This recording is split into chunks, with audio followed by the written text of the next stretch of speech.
할렐루야! 이수명 목사입니다. 사랑하는 왕성의 원성 여러분들, 어떻게 한 주간 그리고 추석 풍성하게 지내셨나요? 이 추석 한 주간을 더 풍성하게 누리려면 어떻게 해야 됐을까요? 그렇죠, 바로 말의 캠페인. 네, 말씀이 우리 인생의 해답임을 믿고 우리가 말씀 읽는 것을 포기하지 않으셨어야 합니다. 혹여라도 내가 하루를 빼먹거나 이틀을 빼먹었다, 어떡하지? 라고 생각하시기보다는 앞으로 있을 하루하루에 더 최선을 다해서 우리가 말씀을 우리의 인생의 해답임을 믿고 나아갔으면 좋겠습니다. 자, 우리가 저번 주까지는 레위기 16장부터 27장 그리고 민수기 1장부터 10장까지를 함께 통독을 했는데요. 이번 주에는 민수기 11장부터 36장까지 이제 민수기가 마지막을 갖게 됩니다. 그래서 이번 시간을 통해서 우리가 민수기 안에 어떤 내용이 있는지를 쭉 훑어보면서 이 민수기를 통해서 하나님께서 우리에게 어떤 메시지를 주시는지 함께 알아보고자 합니다. 자, 그러면은 바로 들어가기 전에 지난주에 우리가 함께 나누었던 그 민수기에 대해서 간략하게 복습을 해보겠습니다. 자, 민수기 내용을 쉽게 기억하는 법 뭐였죠? 그렇죠, 바로 햄버거죠. 위에 빵, 아래 빵, 그리고 가운데 패티. 위에 빵은 1차 인구 개수, 그리고 아래 빵은 2차 인구 개수, 그리고 가운데 있는 패티는 광야에서의 사건들에 대해서 말을 하고 있는 거죠. 민수기는 출애굽한 이스라엘 백성들이 가나안 입성 전까지 두 차례의 인구 조사와 그리고 40년 동안의 광야 생활에 대해서 말하고 있다는 것을 저번 주에 함께 나눴습니다. 그래서 햄버거만 보면은 뭐가 생각이 나야 된다? 바로 민수기다. 네, 여러분 다시 한번 말씀드렸으니까 꼭 기억하시기 바랍니다. 자, 총 36장의 말씀 중에 오늘은 11장부터 마지막 36장까지의 말씀을 함께 이제 쭉 훑어보려고 합니다. 자, 민수기를 읽을 때 기억하면 너무나 좋은 꿀팁이 있습니다. 너무나 꿀팁, 좋은 꿀팁이 뭐냐? 민수기를 이게 쭉 읽을 때는요, 이동 장소에 따라서 사건을 분류해 가며 보면 더 수월하게 민수기를 받아들일 수 있다라는 것입니다.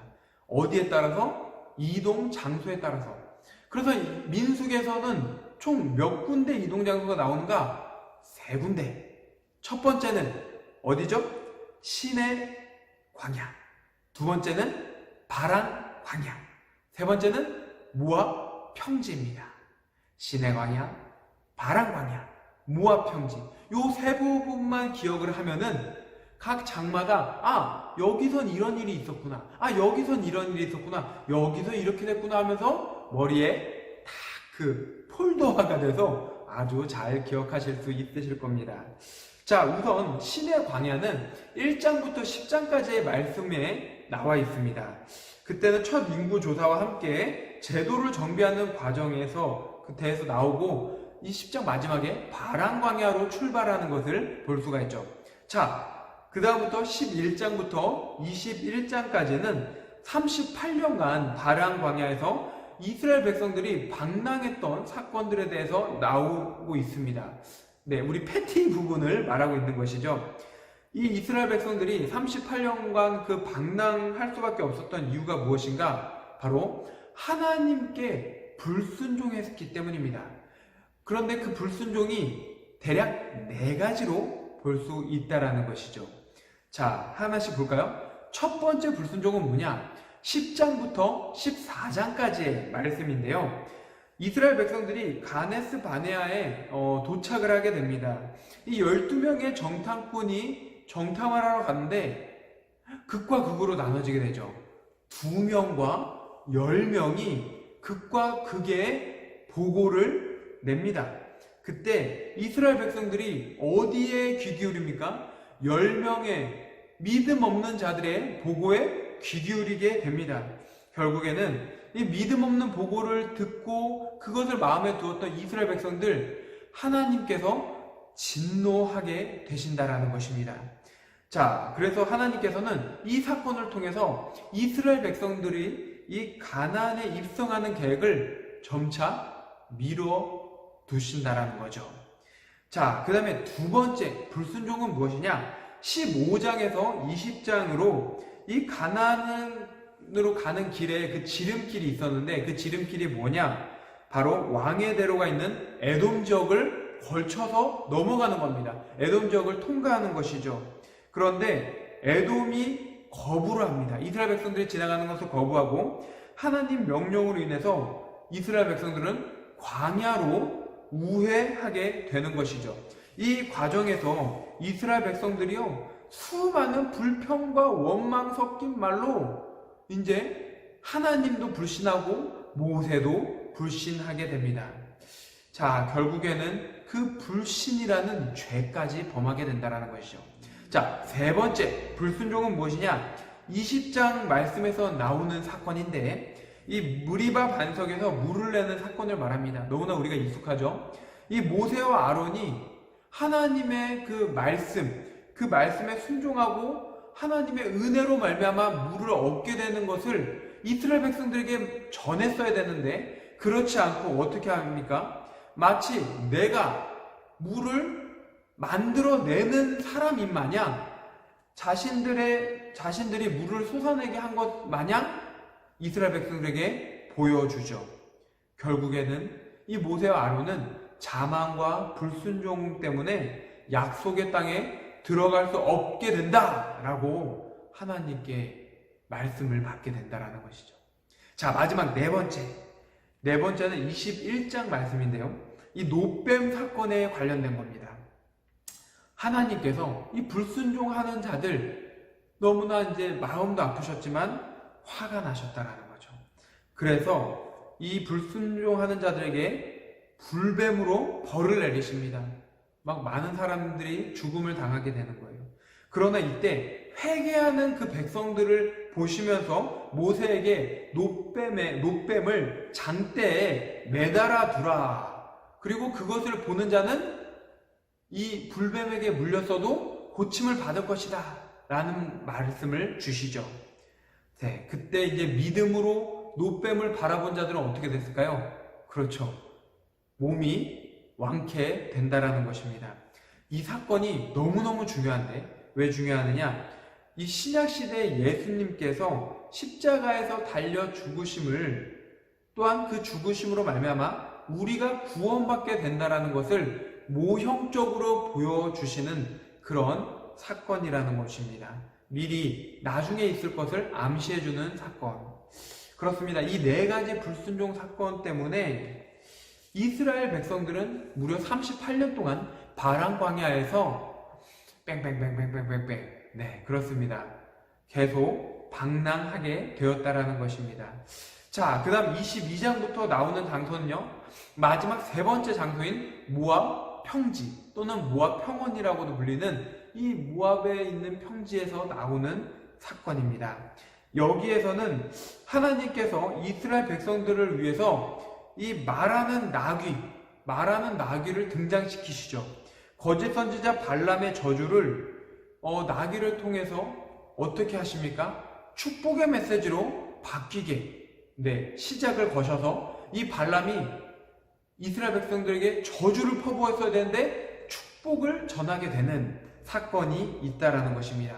그리고 26장에서 보면은 실패한 출애굽 1세대가 아닌 2세대가 가나안에 입성하게 될 것을 말해주고 있습니다. 어떻게? 두 번째 인구 조사를 통해서 1세대가 아닌 2세대가 입성하게 된다는 것을 알려주고 있죠. 또한 그 26장에는 가나안 땅에서 지켜야 될 법규와 그리고 땅 분배에 대한 내용이 나오고 있습니다. 이것은 또 왜 중요하냐? 26장에서 땅 분배까지 이게 너무나 중요한 사건이 되는데, 왜냐하면 오래전에 창세기에서 하나님께서 아브라함에게 말씀하셨던 그 땅의 언약을 실현시켜 주시기 때문에, 그 언약이 지켜지는 것이기 때문에 26장이 또 너무나 중요하다는 것입니다. 자, 그리고 27장에는 세대 교체, 리더의 교체가 나타나죠. 어디서 어디입니까? 이 모세의 그 권위와 모세의 리더십이 여호수아에게로 넘어가게 되는 것을 우리가 볼 수가 있습니다. 이렇게 시내 광야, 바란 광야, 모압 평지 이 세 개의 장소만 보아도 우리가 구분을 해서 여기에는 이런 일이 있었구나, 여기서는 이런 일이 있었구나, 여기는 이런 일이 있었구나 다 기억을 잘 세분화해서 알 수 있게 됐습니다. 자, 그렇다면 이번에는 우리가 하나님께서 왜 민수기를 주셨는지 함께 알아보고자 합니다. 민수기를 우리에게 주신 목적, 그것이 무엇인가? 세 가지로 또 한번 알아보도록 하겠습니다. 첫 번째는 이것입니다. 여호와의 명령대로 순종할 때 우리는 축복을 받을 수 있다. 신의 광야에서 인구조사와 함께 가나안 땅에 들어갈 그 조직, 진을 배치하는 것, 이 모든 것들이 다 하나님의 명령에 따라서 순차적으로 진행을 했습니다. 그랬더니 이스라엘 백성들의 삶이 어땠죠? 순조로웠다라는 겁니다. 그렇습니다. 우리가 인생을 살아갈 때 여호와 하나님의 명령에 순종하며 나아가면 우리의 인생은 순조로워질 줄로 믿으시기 바랍니다. 또한 하나님께서 허락하시는 그 축복이 우리에게 임하게 된다는 것입니다. 그 다음 두 번째는 무엇이냐? 이스라엘 백성들의 광야 생활에서 그들이 왜 약속의 땅에 들어가지 못합니까? 왜 못 들어가죠?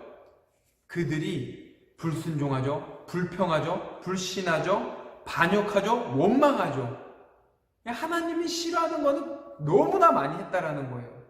결국에 하나님에 대한 신뢰를 찾아볼 수 없었다라는 것이죠. 이것을 통해서 우리는 어떻게 알 수 있습니까? 그런데 이스라엘 백성들은 결국에는 광야 생활을 그 자리에서 죽지 않고 끝까지 광야 생활을 하게 되죠. 무슨 말이냐? 이스라엘 백성은 오직 하나님의 은혜로만 구원함을 받게 되었다라는 것입니다. 오직 하나님의 은혜로만. 자, 그리고 세 번째, 하나님의 신실하심과 은혜로우심에 대해서 보여주고 있습니다. 이스라엘 백성들의 반역에도 불구하고 출애굽 2세대는 약속의 땅에 들어가게 되죠. 이것이 무엇을 말합니까? 아브라함과의 맺은 언약을 주님께서는 신실하게 지켜주실 뿐만 아니라 하나님의 은혜로우심은 한 번 잡은 그 두 손을 절대 놓지 않으신다라는 겁니다. 할렐루야! 자, 우리가 이렇게 하나님께서 민수기를 우리에게 주신 목적에 대해서 세 가지를 함께 알아보았습니다.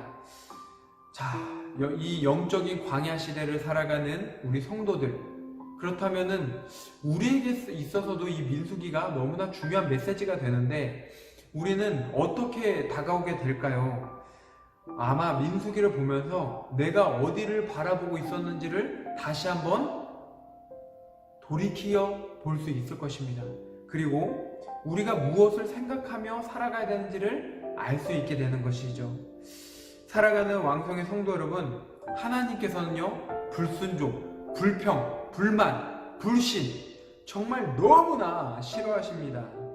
이제 우리는 어떻게 되겠습니까? 우리의 지식, 우리의 판단 모두 다 내려놓고 오직 주님을 향한 신뢰, 순종으로 나아가면은 하나님께서 우리의 모든 것, 그 열매까지도 책임져 주시리라 믿습니다. 광야를 선 우리에게 주어진 지도, 나침판 무엇이겠습니까? 오직 하나님의 말씀밖에 없음을 저는 믿습니다. 자, 말씀이 해답인 우리의 삶. 이 광야 같은 시대 속에서 우리는 오직 말씀에 의지하여 나아가야 될 줄로 믿습니다.